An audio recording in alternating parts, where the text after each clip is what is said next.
Bonjour à tous.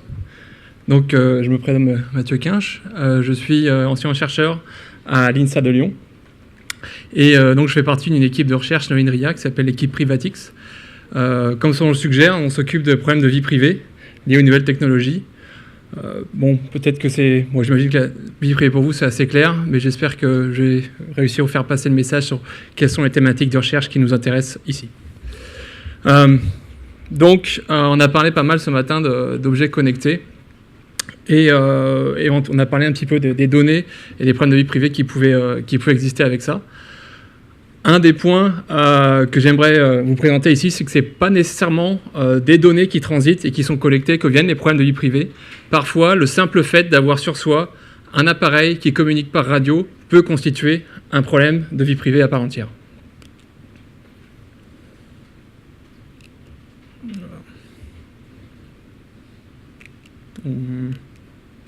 Ah, non.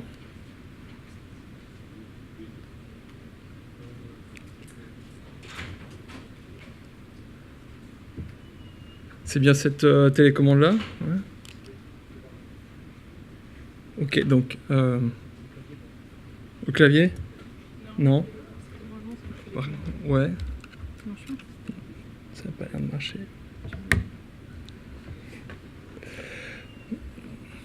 Donc, moi, je vais continuer. Une des technologies dont je vais vous parler aujourd'hui, c'est le Wi-Fi. Donc, est-ce que je...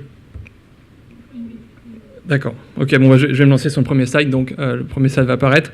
Donc, la technologie principale, enfin, une des technologies principales qu'on utilise aujourd'hui pour connecter les objets, c'est la technologie Wi-Fi. Donc, tout le monde a entendu parler, on connecte notre smartphone à un réseau, et puis on a de plus en plus de petits objets qui viennent se raccrocher à ça. Donc le Wi-Fi, je vais faire une petite parenthèse technique, fonctionne de la manière suivante, c'est que sur les ondes radio, on va émettre des petits paquets, l'information sous forme de petits paquets, et ces paquets vont contenir bien souvent une adresse source et une adresse destination, en plus des données qui sont transmises, de manière à pouvoir savoir identifier quel est l'émetteur de la donnée et qui est le récepteur de la donnée. Et ces identifiants présents dans ces trames Wi-Fi, j'espère que je vais pouvoir vous montrer le schéma bientôt. Ces identifiants, en fait, sont ce qu'on appelle une adresse MAC.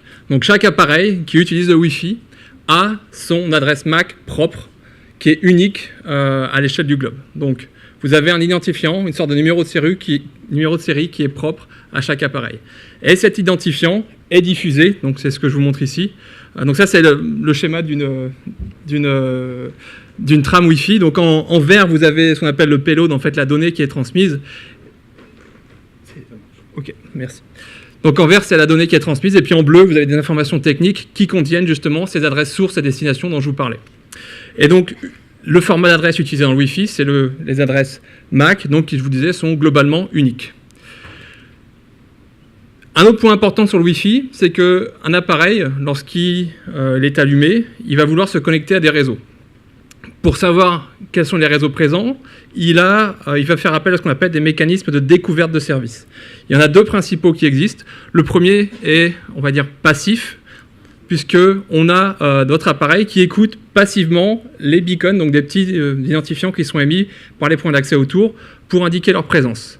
L'autre mode, qu'on appelle le mode actif, et dans ce cas-là, c'est l'appareil qui a l'initiative et qui va émettre des petites probe requests, sorte de sollicitations à destination des points d'accès alentours, et qui vont permettre aux points d'accès de détecter qu'un appareil cherche à se connecter à éventuellement réseau, et donc de lui répondre.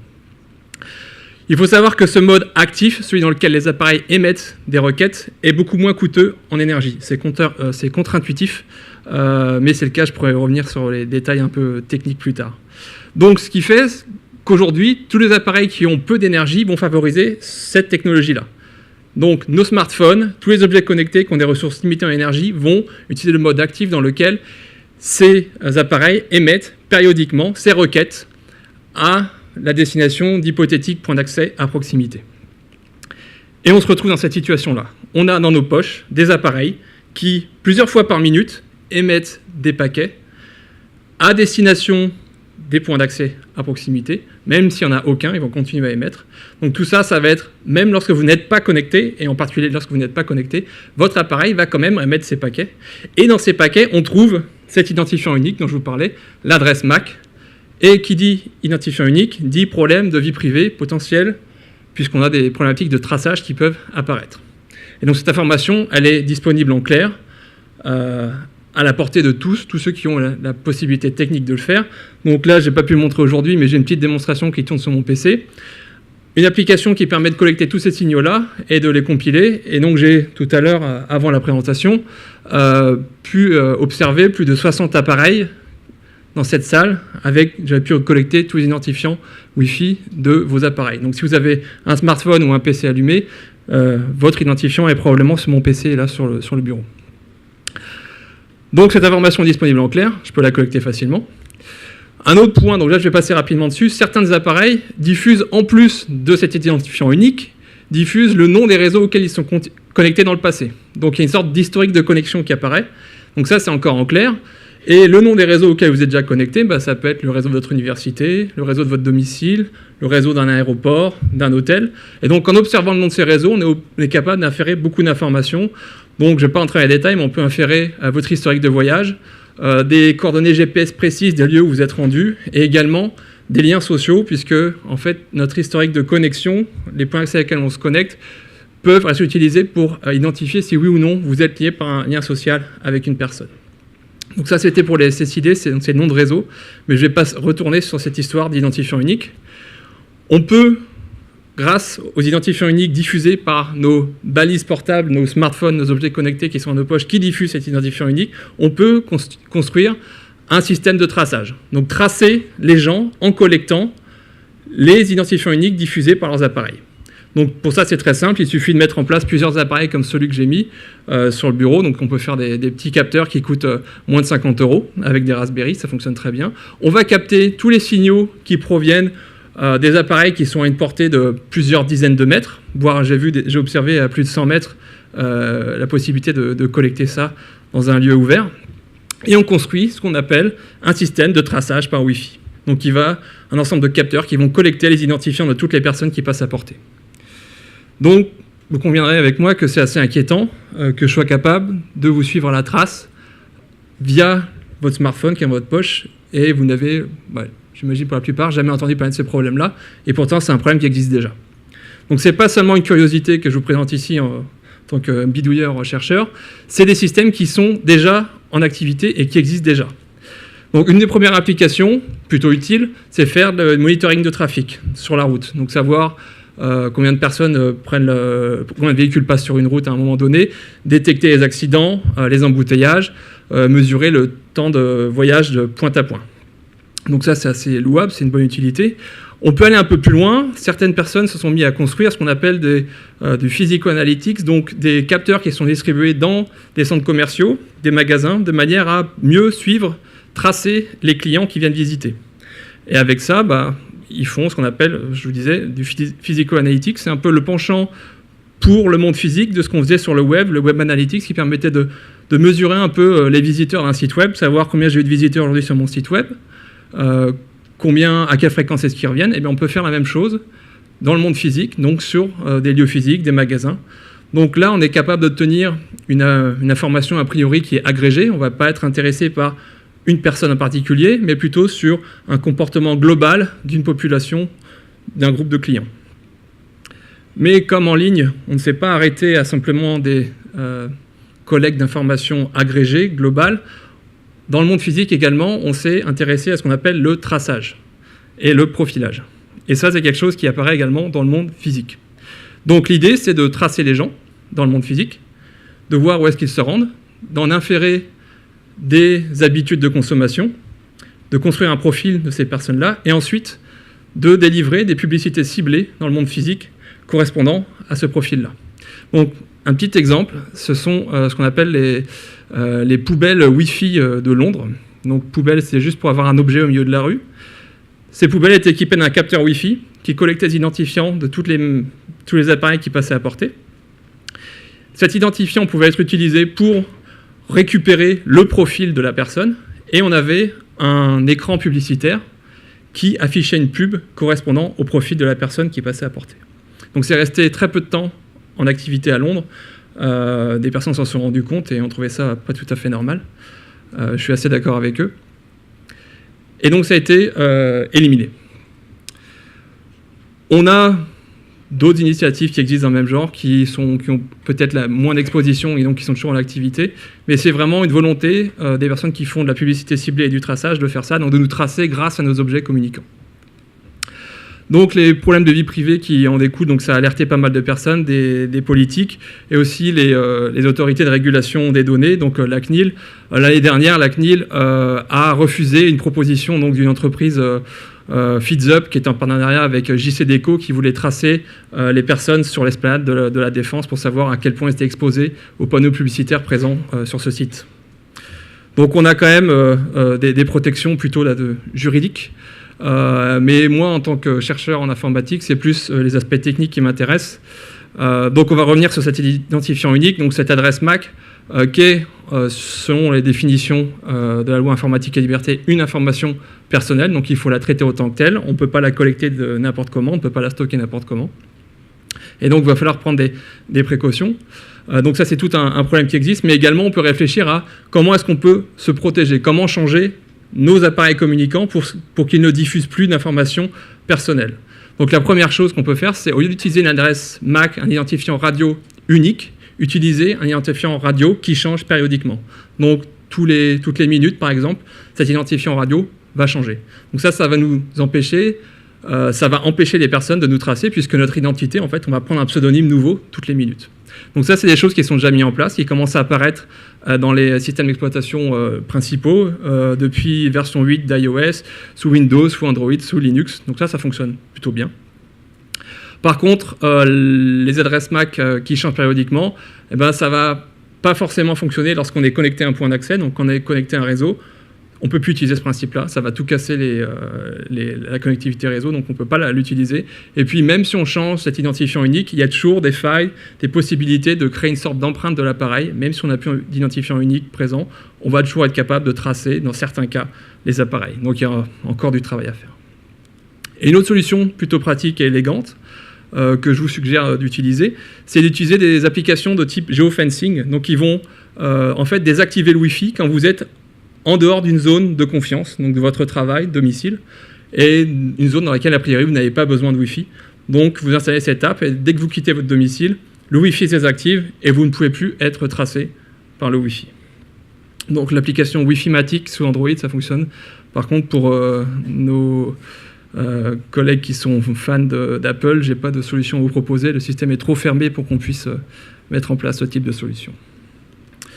Je voulais faire un petit parallèle avec Bluetooth parce que une autre technologie concurrente pour les objets connectés, c'est le Bluetooth. Donc c'est le même type de technologie, communication sans fil sur des relativement courtes distances. Ça utilise également un identifiant radio qui s'appelle l'adresse MAC, le même. Et puis ça peut également exposer les utilisateurs à des problèmes de vie privée. Donc l'avantage, il y a quelques avantages du Bluetooth par rapport au Wi-Fi. Donc premièrement, vous avez ce qu'on appelle un mode invisible. Donc la plupart du temps, il est activé par défaut. Donc si vous n'activez pas le mode visible, votre appareil ne va pas diffuser en permanence son identifiant unique. Donc ça, c'est déjà un point positif, un avantage par rapport au Wi-Fi.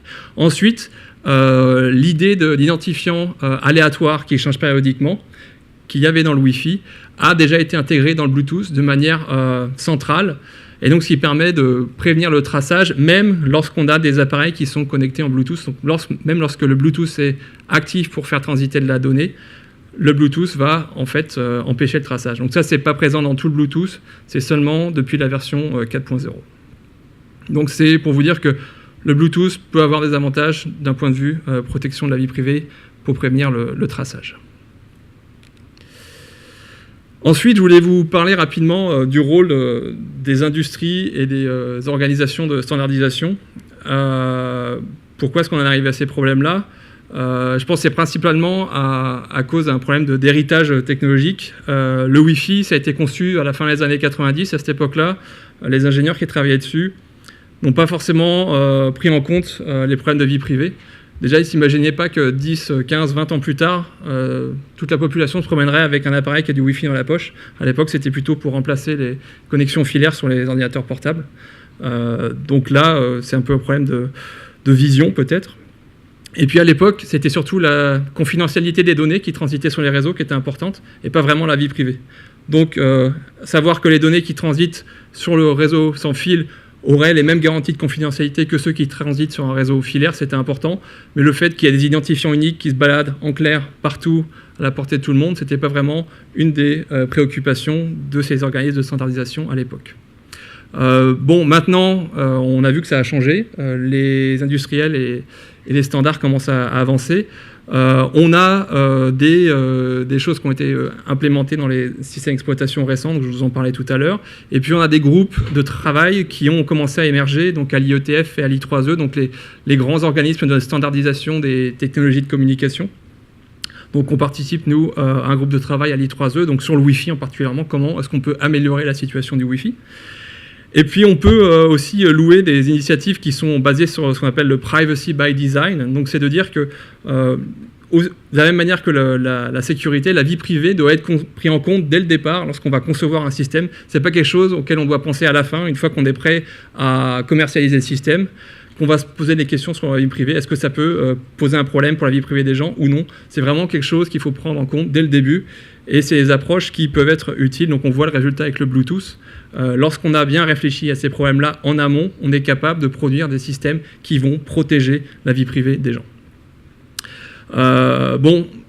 Pour le Wi-Fi, on n'a pas la possibilité de faire ça. C'est un système qui est déjà déployé. On a beaucoup d'appareils qui sont dehors, que ce soit des smartphones, des ordinateurs ou alors des points d'accès. On ne peut pas changer la technologie du jour au lendemain. Donc il va falloir faire avec ces problèmes. On a potentiellement des corrections temporaires, donc comme le geofencing dont je vous parlais tout à l'heure, ou alors les adresses MAC aléatoires, mais ça reste toujours des solutions temporaires et il y a fort à parier qu'on découvre d'autres menaces dans le futur.